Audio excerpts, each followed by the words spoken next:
자, 자본주의가 성립하려면 첫째, 생산수단의 사적 소유, 개인 소유가 있어야 됩니다. 둘째는 계약의 자유가 있어야 됩니다. 세 번째로는 건전한 화폐가 존재해야 됩니다. 그런데 조선에서는 이 세 가지가 모두 존재하지 않았습니다. 근데 무슨 놈의 자본주의 시장경제가 일어나요. 그러니까 뭐 자생적 근대화론을 주장하는 사람들은 아니 지금 20세기 초반까지 화폐가 없는 나라에서 무슨 자본주의냐 이렇게 얘기하면 이제 깨갱하죠. 농업국가 조선에서 토지는 노동과 함께 아주 중요한 그 축제 수단인데 토지는 전부 국왕 소유래요. 이게 토지 왕토설입니다. 조선시대에는 국가에 있는 모든 토지는 왕이 소유했는데 그 왕의 소유를 잠시 빌려 쓰는 거라고 생각을 합니다. 따라서 생산수단의 사적 보유는 구조적으로 불가능한 구조예요. 이런 상황에서 무슨 자본주의 맹하론이 어떻고 뭐가 나옵니까? 나올 수가 없죠. 이양복이라는 사람이 이런 식으로 얘기를 합니다. 아니 지금 대신들 집에 가보면 1년 살아갈 만한 미철이 다 있는데 나라는 지금 1년은커녕 한 달도 살 돈이 없다. 어떻게 하면 좋으냐? 왜 그러냐?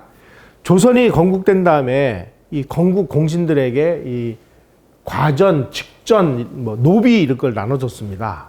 그런데 이 땅을 나눠준 게 아니고요. 여기에 있는 토지가 이렇게 있으면 이 토지에서 조세를 받을 수 있는 권리를 주는 겁니다. 이런 식으로 계속 이제 과전 직전을 주다 보니까 땅이 없는 거예요. 소위 말하는 이제 공신들은 계속 이걸 땅을 이제 여기서 이제 나오는 소득을 자기네 세금으로 가져가니까 대신들은 부자가 되는데 이 땅이 점점 넓어지다 보니까 국가는 가난해지는 거예요. 국가는. 대신들은 부자가 되고 이런 일이 벌어지는 것입니다. 그래서 대토지를 독점하는 왕실과 특정 가문 양반들은 그냥 놀고 먹는 거예요. 그냥 놀고 먹는. 그런데 백성들은 아무리 뼈 빠지게 일해도 전부 그냥 세금으로 다 뜯어가니까 살 수가 없는 이런 상황이 된 것이죠. 특히 참 비참한 게 왕실이 이런 식으로 부자가 되고 그러다 보니까 왕실이 백성들을 상대로 고리대금업을 합니다. 그래서 장리라는 것이 있습니다. 춘궁기에 곡식을 빌려주고 추수 후에 원금과 이자를 1.5배로 받습니다. 이자율이 50%, 이걸 장리라고 하고요. 갑리라고 해서 같은 기간에 원금과 이자를 2배를 받는, 이게 이자율이 100%죠. 이걸 누가 했느냐? 왕실이 백성을 상대로 고리대금업을 했다는 뜻입니다. 백성을 상대로 하는 왕실 곡물 대여사가 전국에 500개가 있었다고 그래요. 이러면 왕실은 이걸 왕실이라고 해야 돼요? 아니면 뭐 백성들을 수탈하는 수탈 기구라고 해야 됩니까? 그러다 보니까 이제 부의 원천인 토지가 특정 가문이나 특정 계층에 독점되다 보니까 백성들은 점점 가능해지고 중산층이 존재하지 않으니까 소비가 일어나지도 않고 저축도 할 수 없고 그 다음에 교육을 하려면 뭔가 먹고 사는 문제에서 해결이 돼야 되는데 교육도 안 되고 거기다가 소장료는 천정부지로 솟고 세금은 세금대로 뜯어가고 그러다 보니까 가혹한 착취 또 착취를 당하다 보니까 농토 버리고 도망을 다닙니다. 도망 다니는 사람들이 할 일은 뭐밖에 없어요. 도둑질, 강도밖에. 그래서 17세기 이후에 뭐 장길산, 임꺽정 같은 이 도둑놈 소설이 쫙 등장하는 이유가 바로 이런 배경입니다. 하도 뜯어먹히니까 가가지고 이제 뭐 도둑질밖에 뭐 할 게 뭐가 있겠어요. 이렇게 해서 끝없는 사회 불안이 축적되면서 동학이 터질 수밖에 없는 이런 와중에 이제 이 화폐 문제가 또 비참하게 시작이 됩니다. 조선 왕조는 1423년에 조선통보 뭐 이런 걸 발행을 해요. 그런데 동전입니다. 동전을 만들기 위해서는 쇠붙이가 있어야 되잖아요. 특히 이게 구리가 있어야 되는데 조선에서 구리가 안 나는 거예요. 그래가지고 이 조선통보는 워낙 그 구리가 없다 보니까 발행량이 적어가지고 유통에 실패했습니다. 그리고 나서 화폐가 없다가 1881년 일봉산 정보보고에 의하면은 계양장 원산에 화폐가 없어서 물물 교환이 대세다. 이렇게 돼 있습니다. 부산도 1889년까지 물물 교환을 했다. 그런데 조선에서 이제 획기적인 화폐가 등장한 것이 1678년에 상평통보가 만들어지는데, 이 상평통보는 충분한 양을 만들 수 있어가지고 전국적인 유통이 되면서 이제 명실상부한 조선을 대표하는 동전이 됐어요. 그런데 이 시기에 왜 상평통보가 성공을 했느냐? 바로 원료인 구리를 4,000톤 이상을 일본에서 수입을 해왔기 때문입니다. 그럼 왜 이때는 일본으로부터 구리를 이렇게 대량으로 수입할 수 있었느냐? 그 당시에 이 명나라가 망한 다음에 명나라의 부흥운동을 벌이는 정성공이라는 해적이 있었는데, 이 정성공이라는 해적이 대만을 중심으로 해서 일본 해안가를 장악을 하고 있었습니다. 그러니까 이 정성공 세력을 두드려 잡는다고 청나라가 세금령을 내렸어요. 바다로 못 나가게. 그러다 보니까 그 당시에 일본하고 청나라가 이 중국산 이 생사, 비단을 짜는 원료인 생사를 이제 바닷길을 통해 가지고 일본이 청나라로부터 사왔는데, 이 바닷길이 끊기다 보니까 전부 조선을 통해서 이 생사를 일본이 수입해 가기 시작을 해요. 그러는 바람에 이제 청나라로부터 생사를 우리가 예를 들어서 1kg에 100원씩 들여왔다가 일본에다가 넘길 때 200원씩을 받아가지고 아주 특수가 벌어집니다. 약 한 80년 정도. 그때 이 국제 결제 수단은 은이었습니다.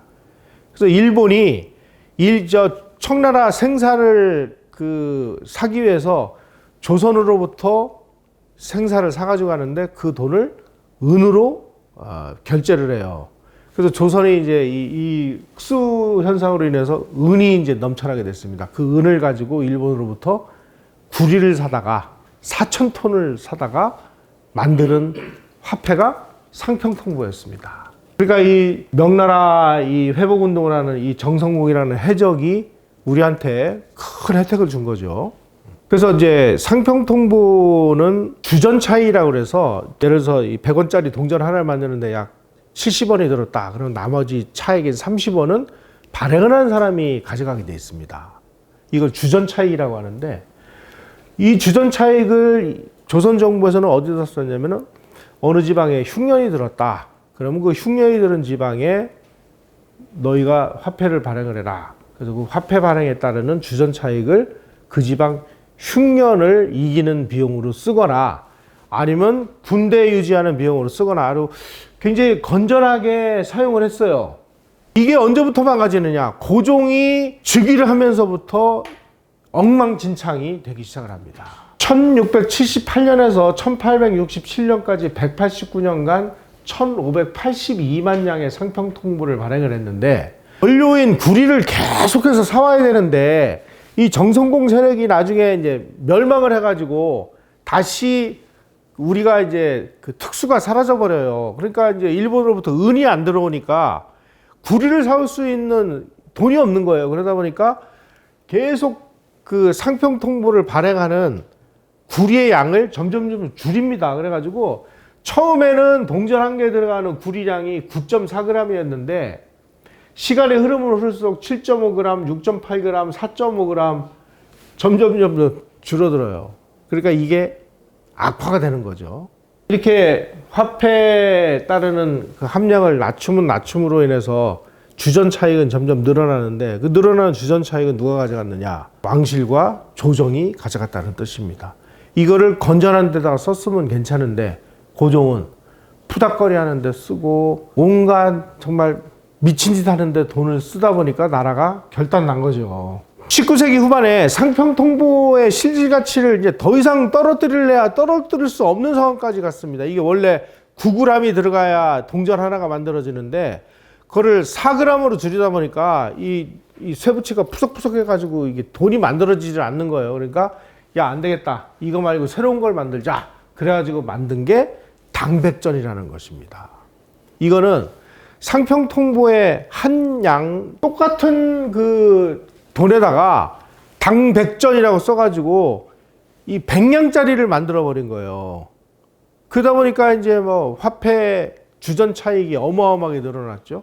주전 차익이 늘어났다는 얘기는 뭐냐? 그만큼 백성들로부터 그 차익을 뺏어갔다는 얘기나 마찬가지입니다. 그래가지고 얼마를 당백전을 발행했느냐? 1867년, 66년 12월부터 67년 6월까지 6개월 동안에 경복궁을 만들기 위한 용도라고 하면서 무려 1600만 량의 당백전을 그냥 폭포수처럼 쏟아내니까 이게 인플레가 발생을 안 하고 배기겠습니까?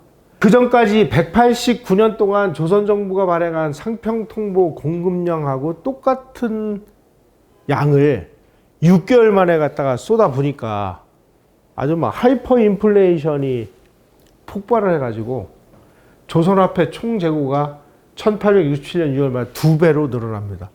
이렇게 늘어나면은 인플레가 이제 심화되고 그러다 보니까 물가가 막 뛰고 그러겠죠.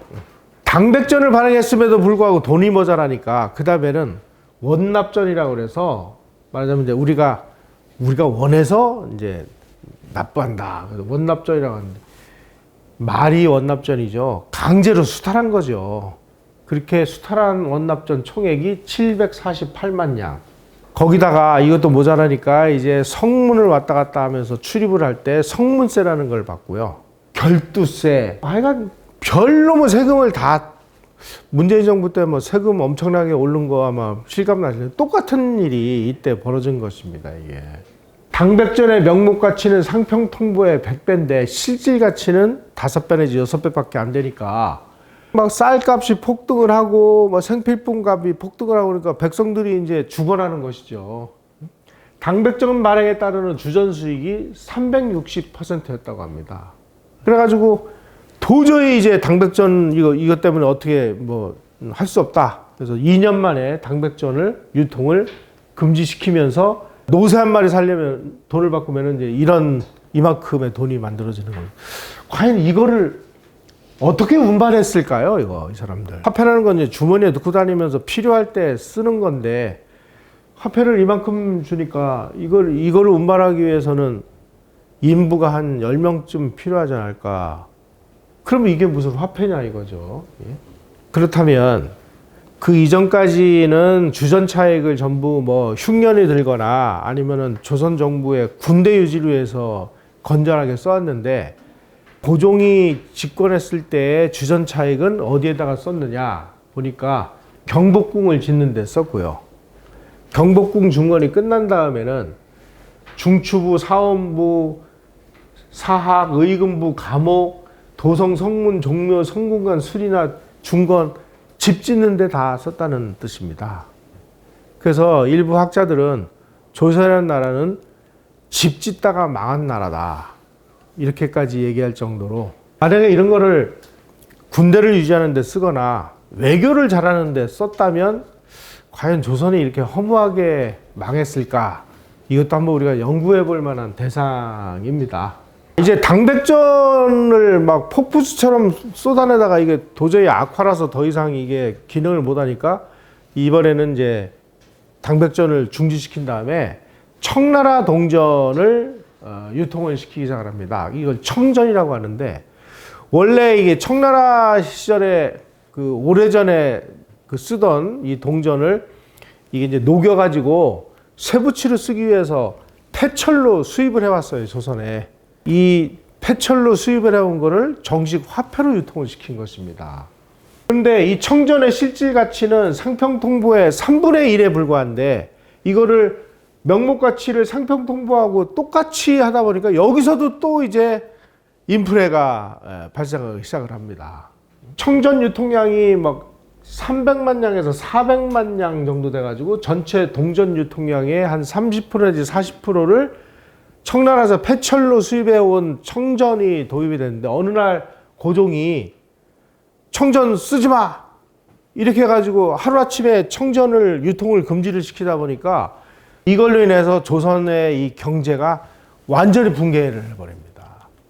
그리고 고종이라는 사람이 도대체 무슨 마음을 먹고 지금 현재 유통되던 이 화폐를 아무런 대책도 없이 유통 금지시키고 이제부터 이게 청전은 돈이 아니야라고 선언을 했는데 지금 시중에 유통되던 그 청전이 제일 많이 쌓여 있는 것은 세금으로 거둔 조선의 재정 창고였는데 이게 다 폐출이 되다 보니까 조선 정부가 이제 깡통을 차게 생긴 이런 상황이 돼버렸습니다. 이게 그 당시에 이제 고종 시절에 그 청전이 유통된 게 이 가경통보라고 도광통보라는 청나라 동전을 폐철로 수입해온 것이 이런 동전들입니다. 당백전도 실패를 해 청전도 유통금지를 시켜 그러고 나니까 이제 도저히 어떻게 할 방법이 없으니까 이번에는 당오전이라는 것을 발행을 하자. 당오전은 상평통보 한 냥짜리를 그냥 5냥 그래가지고 5배를 뻥튀기 한 겁니다, 이게. 그런데 이 당오전을 정부의 재정 창고로 찍어가지고 정부의 재정 창고로 가져갔으면 괜찮은데 이거를 다 찍어가지고요. 정부 재정이 아니라 왕실 비자금 창고로 들어가가지고 왕실 비자금으로 쓰기 시작했다는 뜻입니다, 이게. 거기다가 정부가 이거를 주저하기가 좀 그러니까 업자들한테 이걸 맡겨놨어요. 그러니까 업자들이 막 미친 듯이 당오전을 찍어내는 것입니다. 그래서 또 인플레가 발생을 해요. 그래가지고 곳곳에서 위조 동전을 막 그 만들기 시작을 하고, 야, 조선에서 엉터리 돈을 가지고 그 뭐 위조를 해도 아무 문제가 없다 그러니까 일본 오사카에서요, 당오전을 대량으로 위조해가지고 배에다 실어와가지고 이걸 팔아먹는 이런 일까지 벌어졌습니다. 당오전도 이 실질 가치하고 명목 가치가 맞지 않는 이 악화 있고 그래가지고 정신없이 인플레가 발생을 해가지고 1885년에 막 물가가 3배 이상 폭등을 하고 뭐 그래가지고 결국 1891년에 당오전도 폐지를 합니다. 조선 정부가 하는 모든 화폐 정책은 다 실패하니까 이제는 할 수 없다. 일본의 힘을 빌리자. 그래가지고 일본의 도움을 받아가지고 이번에 이제 백동화라는 걸 만들어냅니다. 백동화도 실질 가치는 5푼 미만인데 액면 가치는 그 5배인 2.5푼으로 뻥튀기를 해가지고 유통을 시켰습니다. 이런 식으로 악화를 만들어가지고 유통시킨 이유는 악화에 따르는 이 발행 주전 차익을 정부가 가져가기 위해서인데, 정부 세입 예산 중에서 1896년에 26.6%가 화폐 발행으로 인해서 얻은 수익금이었다고 그래요. 그래서 일본 사람들이 오사카에서 막 백동화를 대량으로 위조해가지고 조선에 막 유통시키지를 않나. 아마 이 완전히 조선의 이 화폐가 더 이상 화폐라고 이름할 수 없는, 그 위조 백동화가 전체 통화량의 막 30%를 차지하고, 평양 같은 경우는 80%가 위조 동전이었대요. 그러니 이게 조선이라는 나라가 이게 이러고도 제대로 유지가 될 수 있을지.